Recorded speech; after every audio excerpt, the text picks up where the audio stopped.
الله الرحمن الرحيم. كل عام وأنتم بخير، ونسأل الله أن تكون تلك الأيام مباركة على جميع الأمة.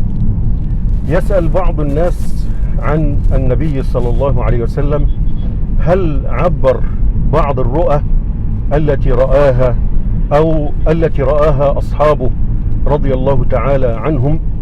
الجواب نعم، أحاديث كثيرة ربما يغفل عنها الناس، ولذلك رأينا أنها مناسبة في تلك الأيام المباركة.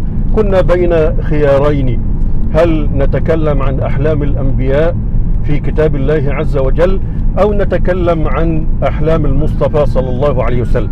والحقيقة لسنا أول من تكلم عليها، بل يعتبر من أوائل من جمعها الإمام البخاري رحمه الله تعالى. قد جمع فيها كما كبيرا يغفل عنه كثير من المعبرين وكثير من هواة هذا الفن أو هذا العلم. ولذلك حتى الإمام ابن حجر في فتح الباري يذكر عدد الأحاديث في نهاية كتاب التعبير، وهو كتاب مليء بالأحاديث التي وردت عن النبي صلى الله عليه وسلم في هذا الشأن. وده في رد على كثير من الناس ممن يحقر أو يهون من شأن هذا العلم. النبي ما كان ليتكلم في شيء يكون ليس له قيمة، وما ينطق عن الهوى إن هو إلا وحي يوحى.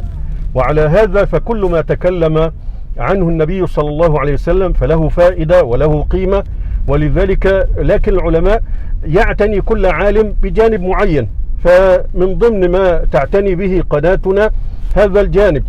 ففي تلك السلسلة إن شاء الله تعالى سنحاول أن نتكلم عن تعبير النبي صلى الله عليه وسلم. يمكن أن نسميها تعلم تعبير الأحلام أو تفسير الأحلام من سيد الأنام صلى الله عليه وسلم. ممكن نسميها أحلام النبي صلى الله عليه وسلم في السنة المطهرة. كم من حديث الصحابة رضي الله تعالى عنهم يقولون لرسول الله صلى الله عليه وسلم: فما تأويلها يا رسول الله؟ يعني هذه العبارة تكررت. ولذلك كما أرشدتكم في أول كلامي إلى كتاب التعبير في فتح الباري، وقد ورد فيه 99 حديثا في موضوع الرؤيا وفي موضوع الأحلام.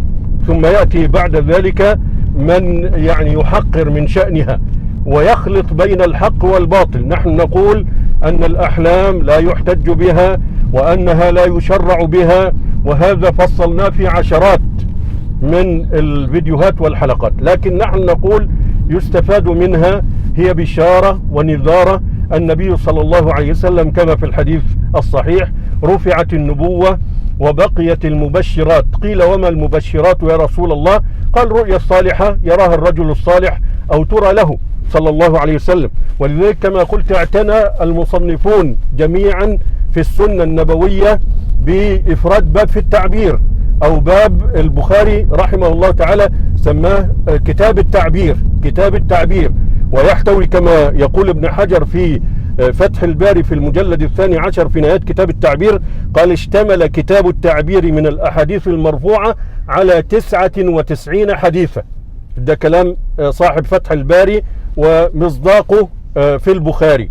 وكما قلت العلماء يعني اهتموا بالجوانب المتعددة التي تتعلق بالسنة الشريفة. منهم من أفرد أحاديث الأحكام، منهم من أفرد الأحاديث في العقيدة، منهم من أفرد الأحاديث التي تتعلق بالأخلاق، وكذلك منهم من أفرد الأحاديث التي تتعلق برؤيا النبي صلى الله عليه وسلم. وقد قلت بأني لست أول من تكلم في هذا الباب، بل أول من جمع، والإمام في ذلك هو الإمام البخاري رحمه الله تعالى. كتاب التعبير كما ذكرت فيه 99 حديثا مرفوعا إلى المعصوم صلى الله عليه وسلم. وأيضا في المعاصرين فالدكتور عمر الأشقر رحمه الله تعالى جمع كتابا سماه الرؤى والأحلام في الكتاب وصحيح السنة النبوية.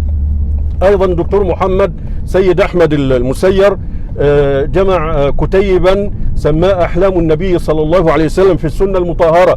وهناك من جمع 40 في الرؤى والأحلام وغير ذلك. الشاهد أيها الإخوة أنه ينبغي أن نستفيد. أنا سأحاول في تلك الحلقات بمناسبة ذلك الشهر الكريم تدبرا للسنة النبوية، لأن الدين كتاب وسنة، فما يدور حولهما يعني حولهما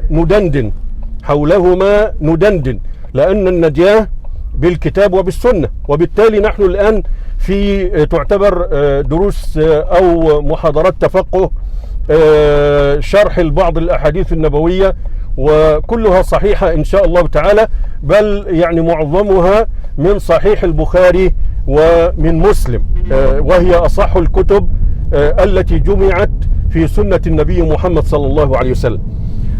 طبعا في أحاديث في الرؤية ليست متعلقة بالتعبير. هذه السلسلة يعني سنركز على الأحاديث التي تعلقت بالتعبير، التي فيها ما تأويلها يا رسول الله، أو فيها ملامح في التأويل وفي التعبير وفي التفسير نستفيدها من نبينا محمد صلى الله عليه وسلم. لأن الأحاديث التي أشرت إليها كما في 99 حديثا في البخاري بعضها يتعلق بقواعد وأسس، كما في حديث رفعت النبوة وبقيت المبشرات، هذا في التقعيد وليس فيه كلام في التعبير.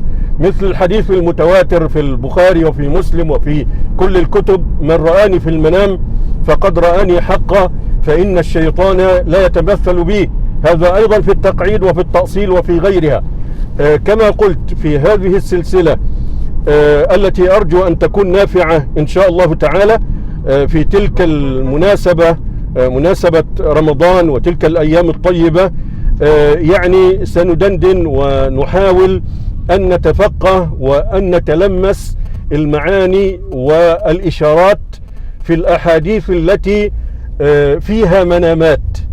وهذه المنامات على قسمين: إما منامات رآها المعصوم صلى الله عليه وسلم وعبرها، في بعضها يسأله الصحابة بعد ما يقص عليهم، لأن كما في صحيح مسلم أن النبي صلى الله عليه وسلم كان بعد صلاة الصبح يقول: هل رأى أحد منكم من رؤية؟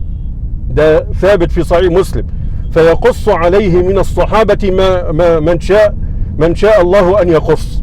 وفي بعض الأحيان يسألهم فلا يكون عندهم، ففي بعض الأحيان يخبرهم بمنامه صلى الله عليه وسلم. وفي بعض الأحيان يأتي الصحابي يقص على النبي صلى الله عليه وسلم رؤيا، والنبي ربما عبرها وربما سكت فسأله الصحابة، بل في بعض الأحاديث ربما طلب بعض الصحابة أن يعبرها، كما في أحاديث لأبي بكر الصديق رضي الله تعالى عنه في الحديث المشهور لما عبرها وقال: هل أصبت يا رسول الله؟ فقال: أصبت بعضا وأخطأت بعضا. حتى أن العلماء والفقهاء والشراح الأحاديث قالوا يستفاد من ذلك أن الطالب ربما يتدرب أو يتعلم بين يدي معلمه، فأبو بكر يعبر بين يدي المصطفى صلى الله عليه وسلم، والنبي يقول: أصبت بعضا وأخطأت بعضا. وده أيضا في تعليم للمعبرين أنه لا يصيب في كل شيء، وأن يعني أبا بكر رضي الله تعالى عنه وهو من هو في مكانته وعلمه وقربه من رسول الله صلى الله عليه وسلم، ومع ذلك يقول له المصطفى صلى الله عليه وسلم: أصبت بعضا وأخطأت بعضا. لا أحب أن أطيل عليكم لأن هذه مقدمة، لكن أردت أن أبين موضوع تلك السلسلة، وهي الأحاديث التي في التعبير سواء رآها النبي صلى الله عليه وسلم، فيمكن أن نسميها كما سماها بعضهم أحلام النبي صلى الله عليه وسلم في السنة المطهرة، ويمكن أن نسمي تلك السلسلة تعلم تفسير الأحلام من سيد الأنام صلى الله عليه وسلم. فأرجو إن شاء الله تعالى أن تكون نافعة، وكما نبهت الأحاديث صحيحة، إما وردت في البخاري ومسلم فلا تحتاج إلى بحث، لأن الصحيحين جاوزا القنطرة، وإما في غيرهما سنبين من نص على صحة الحديث. ثم بعد ذلك يعني لن نشرح كل الجزئيات التي تتعلق بالحديث، إنما سيتم التركيز على النقاط والقضايا التي تتعلق باستفادة التعبير عن النبي. مثلا يذكر مثلا أنه رأى أنه خرجت امرأة سوداء من المدينة ناشرة شعرها فخرجت من المدينة إلى الجحفة، فنبدأ نحلل الرمز هنا ونبين ما وجهه وما العلاقة وكيف يستفاد. ولن نتكلم طبعا على مثل مسائل تتعلق بالإسناد أو مسائل المعاني أو الفوائد الأخرى اللي هي لا تتعلق بالتعبير، لأن ده مبسوط في كتب في شروح السنة. فنرجو إن شاء الله تعالى أن تكون يعني سلسلة جديدة مفيدة مباركة. والسلام عليكم ورحمة الله وبركاته.